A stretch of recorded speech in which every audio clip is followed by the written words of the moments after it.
Okay, everybody. So it gives me great pleasure to welcome you to the kind of finale of Brontë 2020. And it's my absolute honour to introduce Sally Wainwright, who needs no introduction because Sally is known for so many of our best things. She's written for Corrie. She worked with The Archers. Her original dramas include At Home with the Braithwaites, Spark House, The Amazing Mrs. Pritchard, Jane Hall, Unforgiven, Last Tango in Halifax, Scott and Bailey, Happy Valley, love Happy Valley, of course To Walk Invisible, and Gentleman Jack. And obviously that had an amazing success for the first season, and Sally's currently writing the second season. So before we get talking, let's have a little short clip of Sally's work.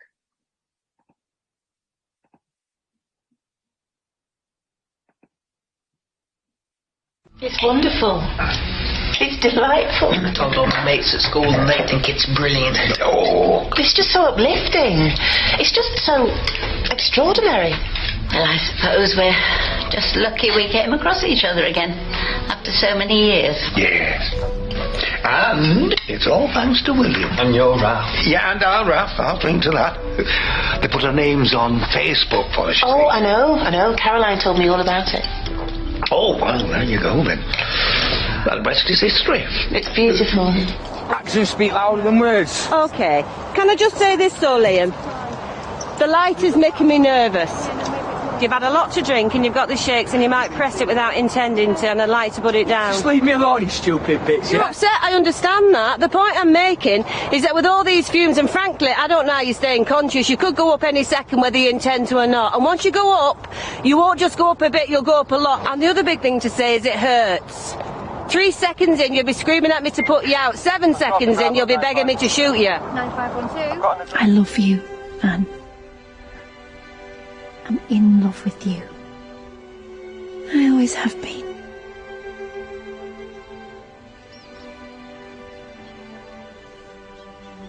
Don't hurt me. I'm not as strong as you think. Well, I am, obviously, but sometimes I'm not.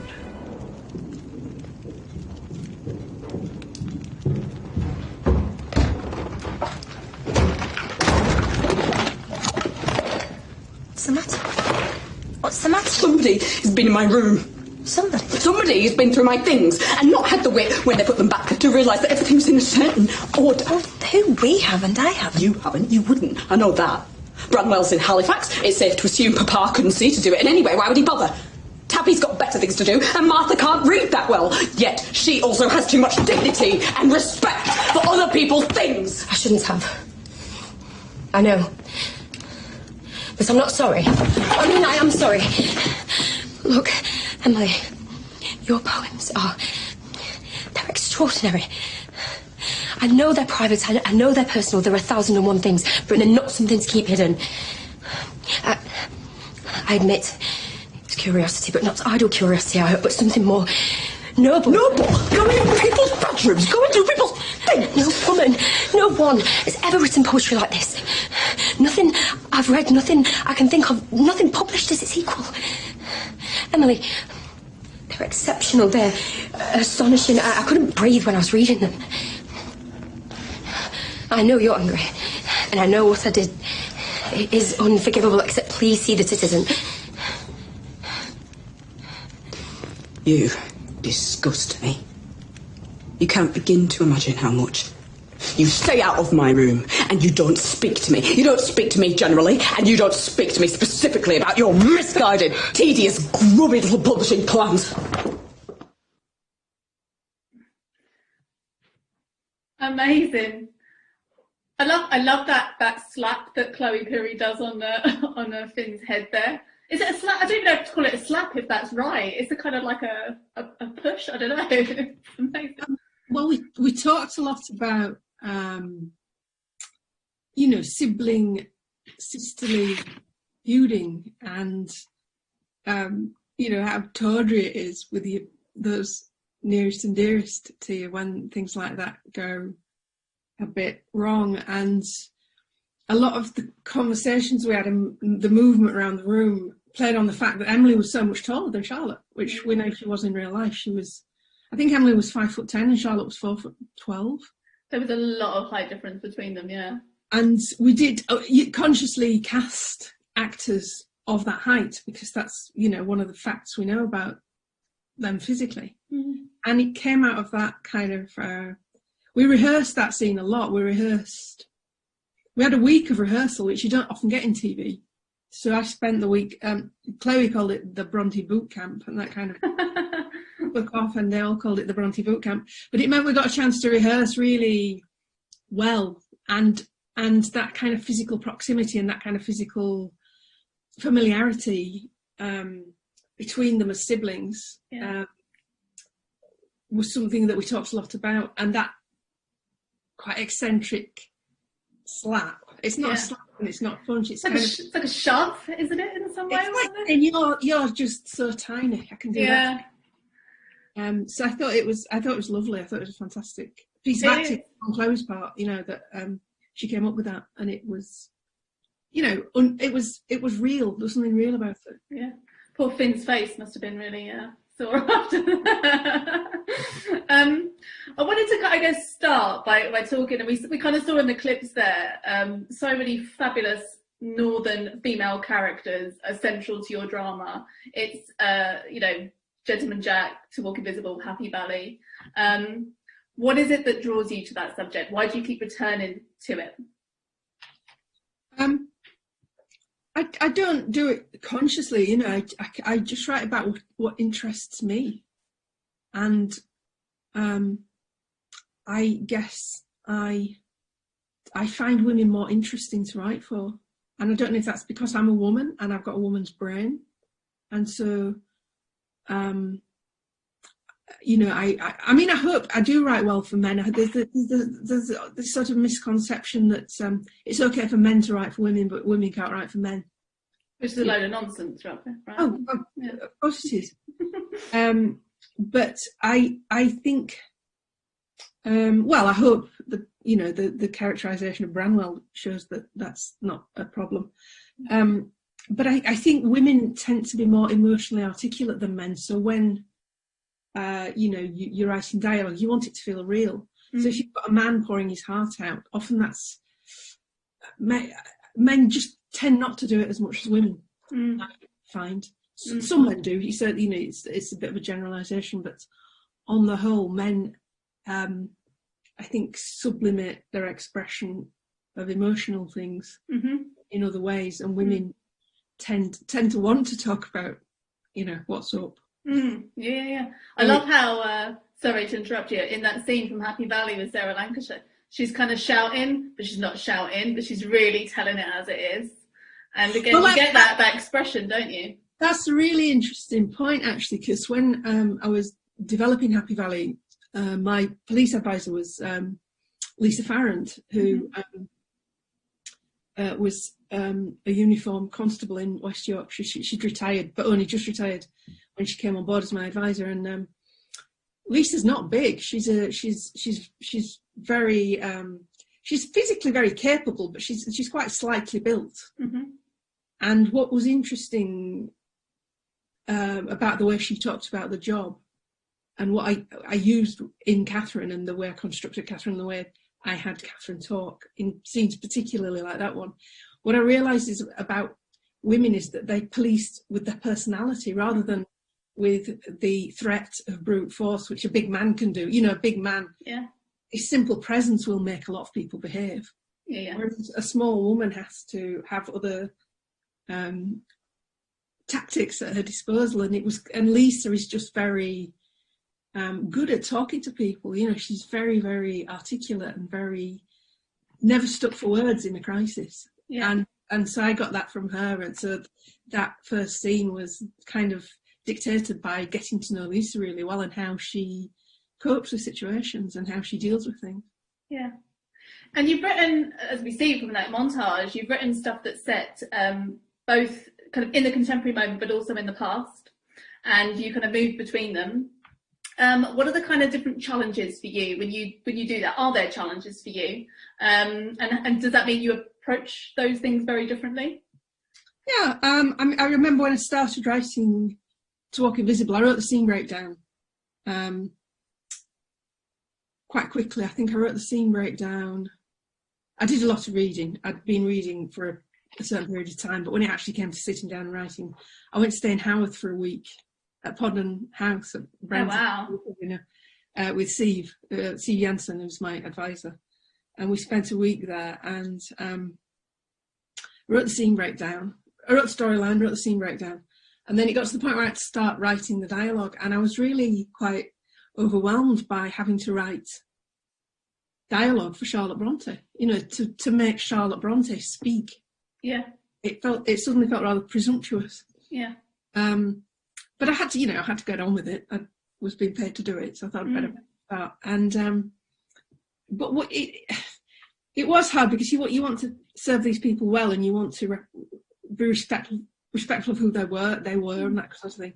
But at the same time, you know, it's wrong to be too in awe, because you've got to make them real people. And I think the challenge really is to remember that you're writing for a contemporary audience. Yeah. So you've got to write a version of a verbal language that your contemporary audience will accept is of the past, but that isn't alienating, that isn't too... you see, I think in this country we've developed a period drama speak. Okay. A language that we tend to use in period dramas, where everybody talks in sort of Miltonic inversions and and heightened. And I kind of doubt that people really did. I think they may have done in certain circumstances when they were, you know, trying to talk like Hyacinth Bouquet or something. The Brontes didn't, and neither did Anne Lister. I mean, it was a really interesting point actually when I watched it again this afternoon, because I hadn't seen it for a couple of years, and I thought I'd better watch it again so I knew what we were talking about. And I realised I'd used the word fuck 3 times. Which people complained about, didn't they? Yeah, I think Lynn Reid Banks wrote a letter to The Guardian, which I found hilarious, because, you know, she said very categorically, Branwell would not have said fuck, and it's like, well, how do you know to begin with? Yeah. And, you know, it's not like the word didn't exist. Exactly. There was loads of slang, loads of foul language. Jane Austen didn't use it in any of her novels. It didn't mean it wasn't out there. So I remember being in the Parsonage Library, actually, and I was with Steve, and I said to her, do you think Branwell would have said fuck? And she paused to think about it, and Anne Dinsdale was down the other end of the library, and she heard me whispering, and she said, of course he would. So, you know, and you know, those are the kind of interesting decisions you have to make about, you know, being aware that it probably will offend someone. Some people probably think the Brontes couldn't possibly have used bad language. I think it's unlikely, growing up where they did, that, and particularly Branwell, you know, he did enjoy the company of ordinary people. Yeah. And I think he would have heard that. He was in the boxing club in Haworth. I expect this.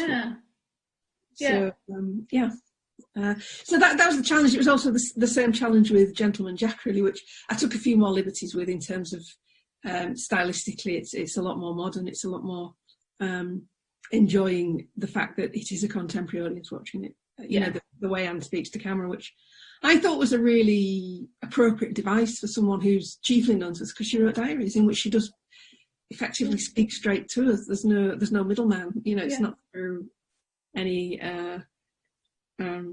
You know, it's not. It does feel like when you get into the swing of reading the journals, it does feel like you've got a hotline to Anne Lister, and she is right, speaking straight to you. So it did feel very appropriate to do that.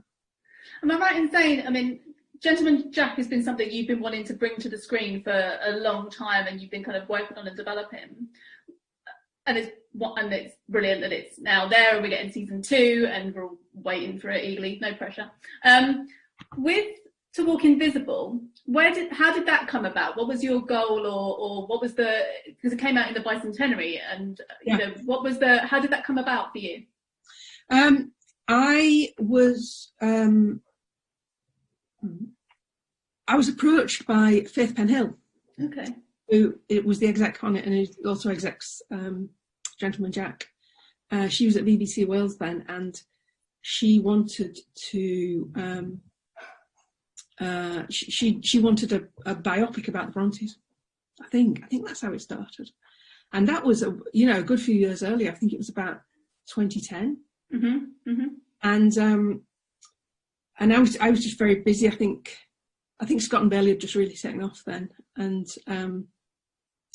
I never found time. I really wanted to do it. I've always been passionate about the Brontes, so I was really excited about doing it. But there never seemed to be a right time to do it. And then, of course, Charlotte, the bicentenary of Charlotte's birth, was approaching in 2016, and it felt like if I don't do it now, at such a opportune moment, it's probably never going to happen. So it was all a bit last minute. I mean, we only just got it into 2016, I think. Oh, really? Transmission. So it came from a conversation with Faith. So you said you watched it earlier today. How do you feel looking back at it now? Sorry, you just froze. Oh, there. sorry. You said you watched To Walk Invisible earlier today. How did you feel looking back at it? Because it's 4 years now, isn't it? Yeah, it was really interesting actually. I mean, it's really interesting watching things that you've directed yourself. Because I was very pleased with a lot of it, but then there were odd bits and pieces where I was thinking, I wish I'd got another shot there. Could have written that line differently. Just a few bits about. I always hated that wall in the backyard. Oh, really? Yeah, it always looked like plastic to me, which of course it was because we built that. Yeah. I mean, I think the set design was very good, but there were bits of it that were better than others. And it was a tough shoot. I never got enough shots. And although I didn't notice that too badly today, there were a couple of places where I think it really was unfortunate not to get a few more shots, but on the whole, what really blew me away was Adam's performance. I know it was extra. They were all wonderful. They worked so hard. Those 4 young adults, brilliant actors. They were just they really worked brilliantly together, and they really put their hearts and souls into it. And it was really uplifting being with them. They just cared so much about what they did. Yeah. It was fantastic. But yeah, the scene you mentioned earlier where Adam is crying and saying, "Stop looking at me." He really threw himself into it in a way that was. I mean, his part was a lot more emotional in many ways than the sisters, just because of the nature of what he went through with his addictions. And it was just stunning, some of the things he did to get himself into character. Well, he disappeared at one point. The first assistant couldn't find him, and him sort of hiding around the corner listening to his music, kind of. But I was just in awe of him, the fact that he could, as I often am with actors, that they can just produce this stuff in front of everybody. Yeah. Just tell them to, Yeah. It was extraordinary, that performance, and that's, I think the biggest thing that struck me today was just how extraordinary he was. It was amazing. Yeah, I think I said to you before that I've taught To Walk Invisible a couple of times, and there's never a dry eye in the room with the students, and they are blown away by Adam's performance. And everybody's, but Adam's performance. That, as you say, the kind of that physicality that he brings to Bramwell and brings him alive in a way. And I guess it leads me on to a question about the way in which To Walk Invisible was acclaimed for its realism, showing both the whole family as real people, but showing them not as the Brontes, showing them as Charlotte, Emily and Anne, the women, and then showing, as we kind of talked about with Adam, the kind of reality of addiction and kind of mental health challenges. Can you say a little bit about what you were trying to do with both of those things in terms of how you were representing the kind of the Brontes as real people and that kind of sensitive topic? I guess for me it was about the story. It was about how Branwell clearly affected his sisters. I mean, they were. I remember somebody criticised the show for not being enough about the women, and I think what I was trying to do was to show that, you know, when they were children, they were a team of four. You know, they were this gang that split into two, Charlotte and Branwell and Emily and Anne, and that they were all kind of interdependent. Their worlds were their fantasy worlds were, you know, a construction that all four of them worked on. And Branwell was very much kind of the ringleader in the early days, Branwell and Charlotte. And I think that's why Charlotte was more disillusioned with him than anyone else, is because when they were young, it seems to me that they were like this dynamic duo of creativity, and she lost her writing partner. And so I completely understand why Charlotte was so angry and disillusioned with him. But it was really what I wanted to dramatise was how much he affected them for good and ill. You know, in the early days, it was creating this writer's workshop that was their front room, and his ambition as well to want to be a published writer, that clearly rubbed off on them as well. Then, as he started to develop problems, they were you know, to live with an addict must be an awful place to be, and for them to live through that, it clearly affected their work. It's very clear in Tennant. It's very clear in Wuthering Heights. That this had a profound effect on them. You know, what he was doing to them, the destructiveness of what he brought to their household. I kind of wanted to reflect that in the story of how they developed as writers and what they were influenced by. Are there, when you've had people responding to you, you said, you know, people have criticised you for, you know, the swearing, and you know, yeah, too much Branwell, not enough of the siblings. That aside, though, are there kind of, when people, you know, talk to you about To Walk Invisible, are there particular moments that they always bring up with you that stand out to them? We were talking obviously with Adam about the moment with him and Emily sat on the fence doing the wolf howl, which kind of is so poignant and kind of captures such a bond. But do people bring up particular moments with you, or is it just kind of generic comments that they make to you about the drama? I can't think of anything that, you know, it's kind of a while now since it was on, so I can't really. I being who I am, I tend to remember the bad comments rather than the good. It's only geeks like us that want to talk about all of the detail as well, isn't it? I think the thing with the Brontes is people have very strong opinions about the Brontes, as you probably know. Yeah. To have very powerful opinions. So I decided that I couldn't worry about that too much. I was, you know, I just wanted to do what I wanted to do. I wanted to show how I saw them. I'm sorry, I can't answer that question. I can't remember anybody. It was interesting when I watched it this afternoon. What struck me, the scene that made me actually cry was when Charlotte and Anne go down to talk to. Oh yeah. And he suddenly realises, oh my God, she is Carabelle. Yeah. She's been talking to her like she's a little northern woman. Yeah. I remember people live tweeting about that scene as it broadcast. I think there was just like this proverbial fist punch when she delivers that kind of line about, you know, is it my size kind of thing. What was lovely was Finn's performance, obviously, but then Luke Newby, who played the publisher, whose name what was it? Newby. Sorry? Newby. No, the publisher. Was that Luke Newby, the actor? Oh, sorry, we've got someone George Smith. George Smith. Oh, George Smith. That's it. Yeah.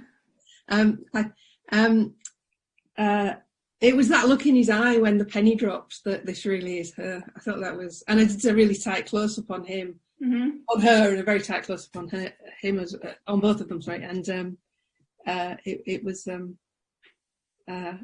I think that was one of my favourite bits of it. Mm. You talked a little bit about the set earlier, and you weren't happy with the wall. You said you thought it looked plastic. Yeah. I guess for viewers though, looking at the set, it's incredible because we see the parsonage as it kind of amazing. I mean, it's an amazing achievement. I mean, we obviously talked about that at length because it was a very expensive thing to do, but the parsonage would have looked so different then. Obviously, to what it looks like now, where we're all very familiar with the parsonage as it is now, with all those trees in the graveyard, and of course they weren't there then. Yeah. We know those were planted, I think, in the 1860s. Yeah. So it would have looked a lot more barren and bleak, which is what we did achieve, and it would have felt like a lot more on the edge of the village, whereas now it's almost the centre of the village because that's where everybody's going. Yeah. And we had Anne Dinsdale was talking earlier. She said that it was a really uncanny experience for her walking onto the set. Oh yeah. Obviously reading and writing about the kind of Brontes for so long, and then here it is alive. Did you take artistic license with aspects of that to bring it to life? No, I mean our thing was to try and recreate it as accurately as we could. Mm-hmm. There was a bit of an anomaly with the height, in that there were some steps down the side from the front to the back which aren't there in real life. Mm-hmm. Of the way it was built, but I don't think anybody noticed that except me. No, the idea was to try and recreate it as exactly as we could based on what we knew about what the parsonage was like. Yeah. Then, before the wing was built on the side. Yeah. And when it was all different around the back, because we did. I think Grant found some ground plans from what it was like in the 1840s. Yeah. So we knew what the house. I think we got a really accurate idea of what the house looked like at the back. Which is, of course, is all the shop now. So yeah. Sorry, I can't remember what you're. No. We were just. I was just asked about what bits of artistic license you took with the set, which you kind of indicated some of that, and obviously the difference of kind of making it visibly different to represent that it was very different back in its day. You get the sense of that real isolation on top of a hill that today it's a bustling town, isn't it? And it kind of doesn't kind of, you have to move your imagination to understand what it would have been. One of the things we tried to do as well was suggest that it probably wasn't a very healthy environment. That house probably was riddled with damp. Yeah. I think when Charlotte became rich and famous, she had things like wallpaper up on the walls. Yeah. It would have become when you go in there now, it's lovely. They keep it so beautifully and it looks so inviting, and it's like you kind of wish you lived there yourself. But I think when the Brontes were there, it would have been very, very much bleaker. Yeah, I always imagined that there would have been. You've frozen again, Claire. Oh, you've frozen as well. Oh no, you're back. There you go. You're back as well. Sorry. I was going to say I always imagined that the acoustics in that house must have been really odd. Been on top of that hill and having that wind going around it. Those windows were thin. It must have been, you could have heard it howling, I imagine, which obviously kind of they talk about in their writing, the kind of power of the wind. Sorry, I think people are turning their videos on and off. So do you mind not momentarily? If I could ask you mentioned, Sally, the ending of To Walk Invisible ended in the parsonage, and the whole kind of, it ends with present day walking through the shop and the courtyard ending with that statue. And I wanted to ask you two things about the ending. One, can you tell us a little bit about that ending and what you were kind of, I guess, doing with that? And two, in the original script, which is on the BBC website, the ending talks about ending originally with a shot of Bramwell. That there's a statue of Bramwell down by the canal in Hebden Bridge, I think, and you were going to end there, but then that doesn't appear in the final cut of To Walk Invisible. So could you tell us about why that ending wasn't in the original script, and why you went with that kind of parsonage shot in the end? Yeah, it was unfortunate actually, because I think that would have been a better ending in some ways. So I think it's actually nearer Sorby Bridge than Hebden Bridge. Oh yeah, Sorby Bridge. Sorry, you're absolutely right. I used to work in Sorby Bridge at the moment. And I came across this because I used to walk along the canal a lot, and so there used to be this wooden carved statue of it was kind of tribute to Branwell, I think. And I wanted to end with that, and it's in a funny little dank entrance.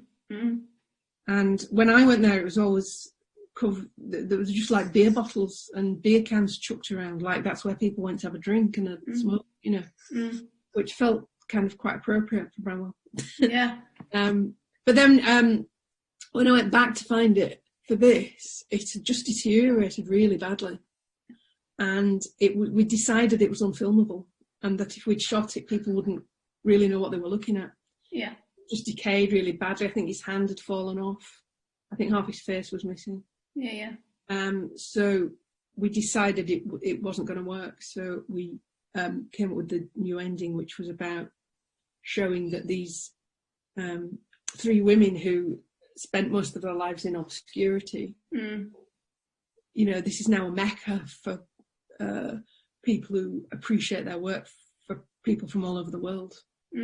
It was showing how this same house is now this, you know, very vibrant place where people come to learn more about the Brontes. So it was, it was meant to be a celebration of how much we appreciate them now and how well loved they are now.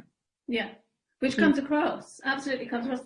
And last year, Sarah and I think I was saying to you, Sarah and I went looking for the Branwell statue, and, you know, did all our research and went walking down the canal and discovered it had been burnt down. It's no longer there. So, yeah, it's not even a landmark. It's not even acknowledged. Like you say, it's already deteriorating, and now it's just blank, which is kind of really almost metaphorical, really, for some of the complexities of Branwell's life. It's a shame, because I don't know if you've seen any photos of it from when it was originally put there. It's like a totem pole almost, isn't it? Yeah, it was a really interesting piece of work. It just needed, you know, it's just very dank down there. The climate just obviously wasn't very conducive to its existence. Yeah, absolutely. That brings me to the end of my questions. Sally, are you happy to answer the questions? I've had loads of messages I could see coming up on my screen from people who want me to ask things of you, if that's okay. So Erica says she absolutely loved To Walk Invisible. It was incredibly moving to watch the Brontes so realistically. What did you feel the first time you saw the actors with their costumes on in the reconstitution of the parsonage?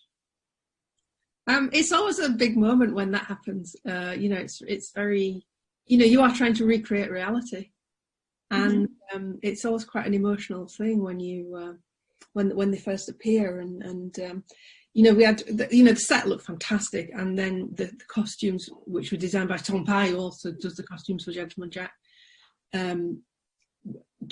just had such detail and again very similitude. You just absolutely believe this is what it was like. It's quite an emotional experience. Yeah, and you don't get used to it. It's like an everyday. You're thinking, oh my God, we're really doing this. It's amazing. I think that's why I write dramas. Why I like certainly, you know, I am a bit of a amateur historian. I do love history, and to bring people like the Bronte sisters and Anne Lister to life, it is a real kick, you know. And there was a panel earlier of contemporary women writers talking about exactly that, the reasons that they write, you know, contemporary historical stuff, and the kind of power and how it can speak to a whole range of contemporary issues as well. It's fun, and it makes the past relatable to people in lots of ways. And it's the closest we're going to get to travelling back in time. Yeah. Absolutely. Following on from that point, actually, and staying with the question about the set, Jane said, what happened to the rest of the amazing fake parsonage set? I know Branwell's room is in the parsonage, But does it still exist? Sorry, can we ever visit an exhibition of the rest of it? I might have heard a rumour. Is it in someone's garage, or is that a complete myth and a lie? I don't actually know where the stuff is. I don't know if it was kept or if it was destroyed. I mean, often these things are just destroyed afterwards. Because it's MDF basically at the end of the day, isn't it? Yeah, and I don't mean that derogatory, obviously. I know, if it was an ongoing series, you'd store it and use it next year. But I think when clearly this was a single drama, so it was probably destroyed. I know by the time we finished filming, the exterior build of the parsonage was already falling apart. Oh wow! It was really exposed to the elements up there. It was on a car park up above Haworth. Yeah.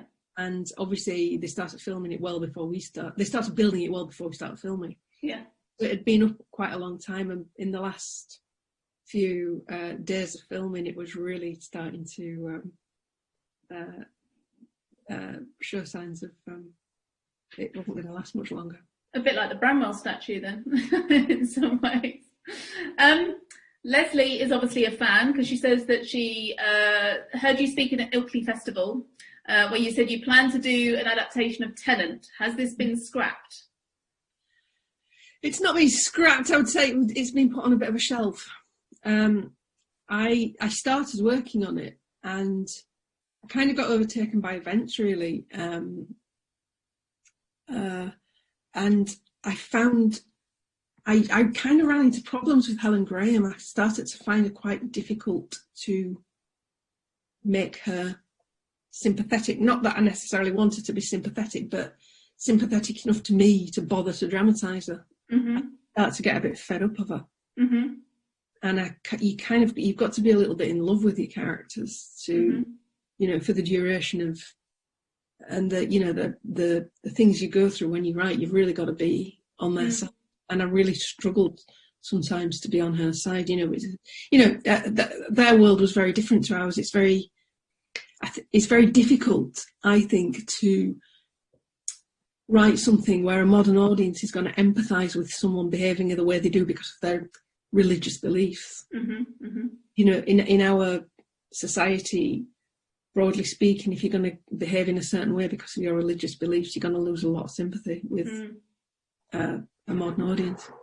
And am I right in saying, because obviously Saran Jones has been a lead in quite a few of your dramas, that there are some characters you've written and she's in mind almost? Is that something that also plays into writing with Helen, that you kind of need or needed, or maybe that there's not a strong visual because she's quite passive at times and then goes quite a transformation in the novel? Is that something that factors in, that you need to have a kind of the performance element in mind when you're writing a character?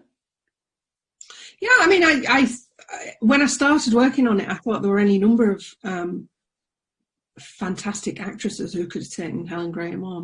That wasn't the issue. Okay. Really. More intrinsic to her. Sort of, I mean, she's very interesting. Sorry, don't misunderstand me. I do find her interesting, but then a lot of it revolves so much around religion that's where I parted company with it in terms of how I could make it click with a modern audience. Yeah. When you first meet her and the first few encounters with her, she comes across as a really intriguing character, but it was when she goes back to help Arthur Huntingdon, I just kind of and the fact that she marries him in the first place, and yeah, and of course that comes in the middle of the book when you get the detail about that. Yeah. That's what I think where I started to get a bit worried about why she couldn't see. I think sorry, I'm remembering it now. It's when she starts to detail the progression of their relationship. Yeah. And she gets so many chances not to marry him because her aunt can see through. Her aunt, right? Yeah, her aunt saying, "Don't do this. What are you doing?" And she's just ignoring it. And I think that's where I kind of started to worry about it. And then again the religious thing. Yeah.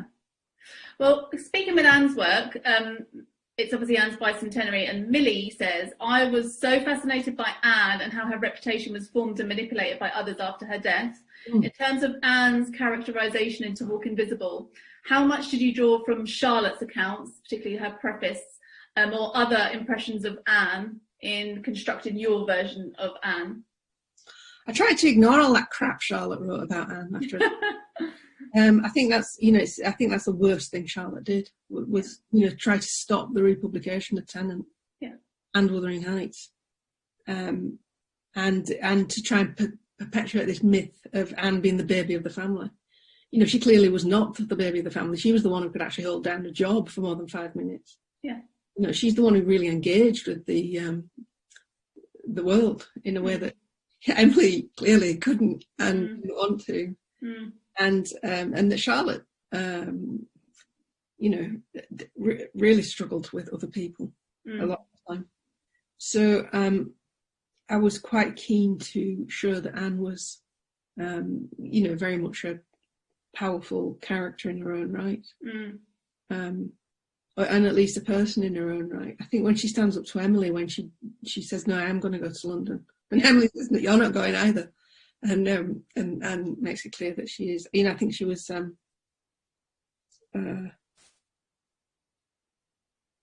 It's tricky because I think Charlotte clearly was, extraordinarily talented, and Emily was too, and in a very different way. And Anne does tend to kind of get overlooked. But I think it's true that if you could remove Emily and Charlotte from the picture, which of course you can't, Anne would still now be published in her own right for writing Tennant and Yeah. I think particularly if anyone reads her own kind of preface to the Tenant of Wildfell Hall, it's such a powerful rebuttal, really, to anything that Charlotte's kind of ever suggests about her. It's a really forceful kind of character, a woman with agency who knows her own mind, which comes across. Following on from that, we have a question from Ebony, who says, one thing I really loved about Walk Invisible was the way that anger and violence was present throughout the film, not just in the arguments with Branwell, but in Charlotte's rage and Patrick's snapping, a theme that also takes place in their books. Could you talk more about the decision of keeping those themes of anger in the film in a family setting and your kind of approach to that?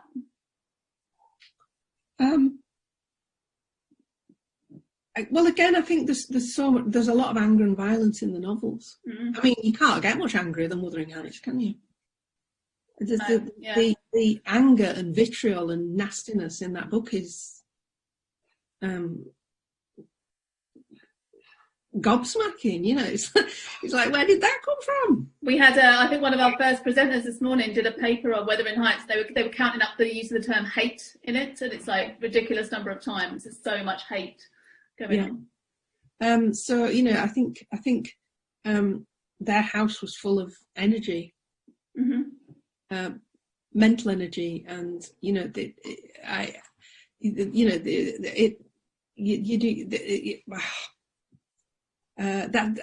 it's kind of how I see them is that they must have, there's children play fighting and that kind of thing, and you grow up in that environment, and they were very dependent on one another, and I suppose they were dependent on one another because they couldn't find other kids who were anywhere near as brainy as they were.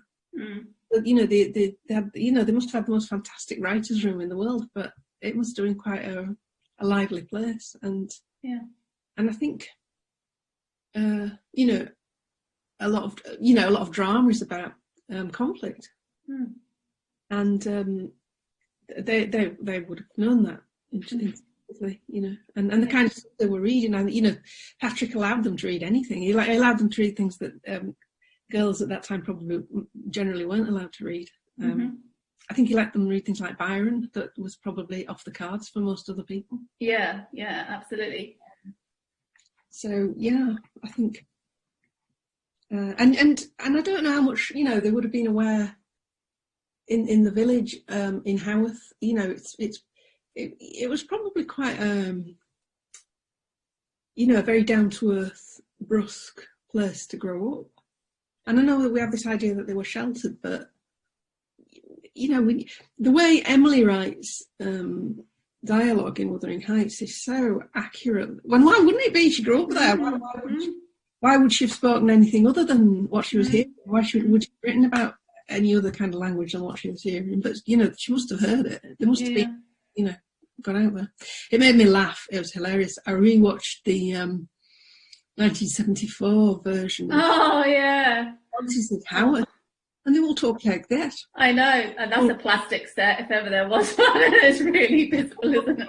London accents. They had these accents, and it made me angry. Apart from anything else, it's like, oh, they're writers and poets, therefore they can't possibly be from the north. Yeah, there's a real delicacy to how they're presented as well. They're kind of, like you said, it's very kind of received pronunciation, and they're all moving very gently. There's no realism, which is what you then brought to that Brontë world, thankfully. Like where they're sort of laughing at Tabby because she's a bit rural. Yeah. Charlotte was saying something about she'd boiled the potatoes down for vegetable glue. Did you watch other biopics of the Brontes? I'm thinking of something like Devotion, which is just a real load of hokum from the 1940s. Have you seen that? Oh no, I know the one you mean. I think I haven't watched that. I remember talking about it with Steve. Yeah. And I saw some stills from it, and I just realised it wasn't going to do me any good. Oh, you'll save that for a day when you really have some vitriol in your life, and you'll love that one. They make Keeper, Emily's dog. You know, it's that great big dog. They make him like the Dulux dog. He's like a English sheepdog, and he's all blow dried, and it's just not. It's not that dog. You know, it's so yeah, completely sanitised in lots of ways. Someone called Lucy Snow says, Sally, you seem to have a really deep understanding of the Brontes in a way that's unique in the film world.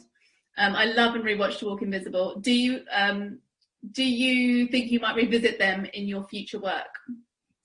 Well, I was thinking this afternoon when I was watching it, how you could write a whole other drama about what happened to Charlotte when she was left alone. Mm-hmm.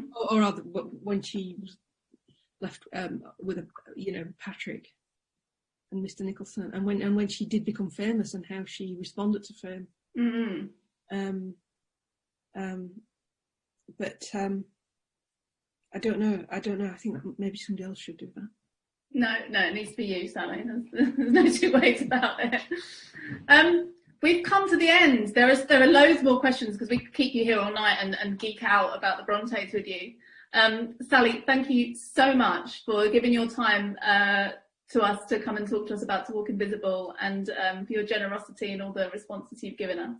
Can I get lockdown hair? I can't do anything about this. It's just gone crazy. Don't worry, we all understand. We've all had the lockdown hair. Don't worry at all. Can I get everyone? Can you all unmute and give Sally a massive clap for being brilliant? Woo!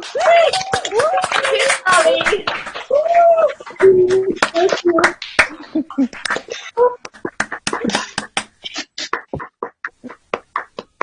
Brilliant. With requests. So yeah, I guess it just leaves us to say goodbye and thank you, everybody.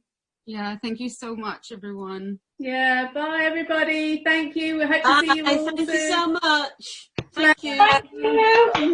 Bye. Thank you. Bye, guys. Thank you. Thanks. Bye. Thank you. For your hard work. It's been fantastic. Thank you. Yay. Thank you very much. Thank Goodbye. you. Good job, Claire and Sarah. Thank you. Thank you. Oh. It's been fantastic. Brilliant. Glad you enjoyed it. We did. Thank you so much. That was fantastic.